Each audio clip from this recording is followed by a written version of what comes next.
Warm welcome to one and all. This is Gayatri, B Pharmacy third year of Maharaja College of Pharmacy. My seminar topic is about one of the COVID-19 vaccine, that is Pfizer BioNTech vaccine. It is shortly known as BNT 162b2. So coming to the introduction. On 2nd December 2020, the following vaccine was given authorization for temporary supply by UK. The German company BioNTech partnered with Pfizer to develop and test a coronavirus vaccine known as BNT 162b2. It is a messenger ribonucleic acid mRNA that contains the genetic sequence of the antigens found on the surface of the SARS-CoV-2 virus. SARS-CoV-2 virus means severe acute respiratory syndrome coronavirus. Development of these vaccines happened quickly due to existing knowledge from prior research, urgency of the pandemic vaccine approval through an emergency use of authorization. So, next, vaccine dose and schedule. A single dose is 0.3 ml. Two doses are required within a minimum 21-day interval between these doses. Operationally, it is recommended that the second dose of vaccine should be scheduled between 4 and 12 weeks after first dose. This will allow more people to benefit from the protection provided from the first dose during the rollout phase. Longer term protection will be provided by the second dose only. Next, vaccine preparation. The vaccine packs contain 195 vials of vaccine, 975 doses per pack, as each vial contains 5 doses. The vaccine is contained in a multi-dose clear glass vial. The vial has rubber bromobutyl stopper, aluminum seal and flip-out plastic cap. The stopper does not contain latex. Each vial contains 0.45 ml of vaccine and should be diluted with 1.8 ml of NaCl, 0.9% solution for injection, that is normal saline. Once diluted, each reconstituted vaccine will supply 5 doses of 0.5 ml. After dilution on the vial must be used within 6 hours. So next, vaccine, how the vaccine is works or simply stated as mechanism of the vaccine. These are the steps involved. The first step is piece of the coronavirus. SARS-CoV-2 virus is studied with protein that it uses to enter human cells. These are called spike proteins. Make a tempting target for potential making potential for making vaccine and treatments.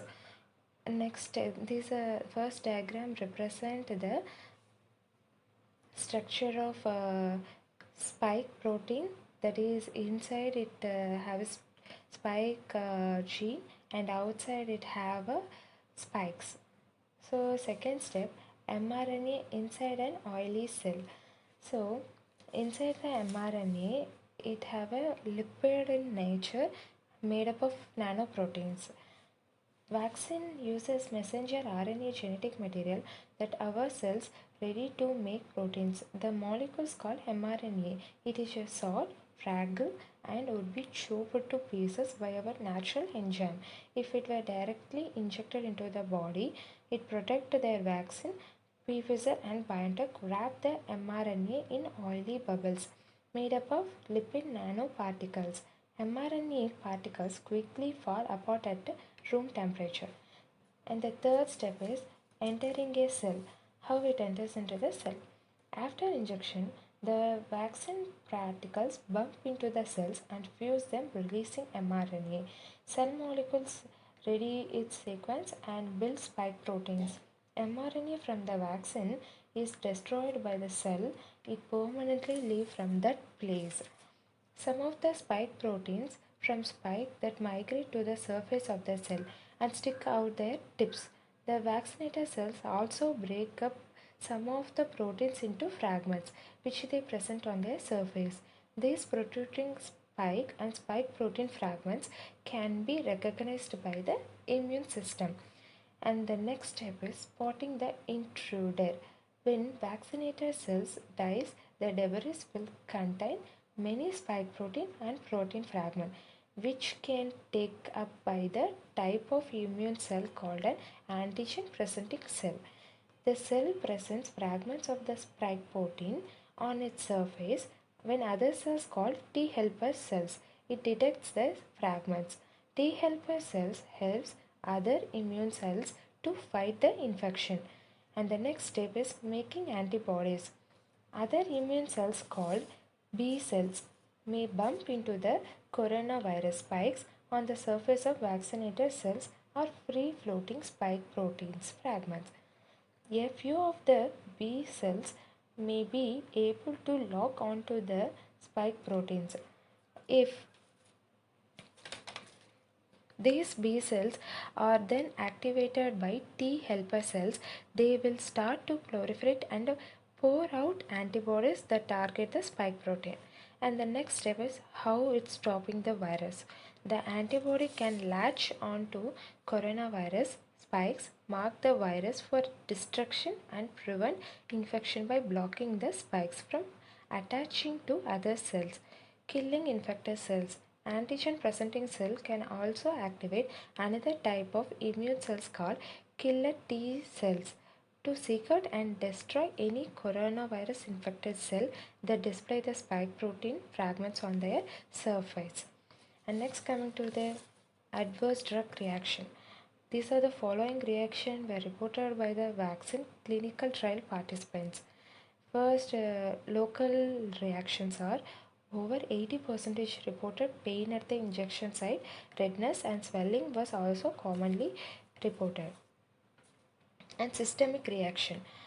Most frequently reported systemic reactions are tiredness less than 60%, headache less than 50%, muscle aches less than 30%, chills less than 30%, and joint pain less than 20%, raised temperature that is less than 10%.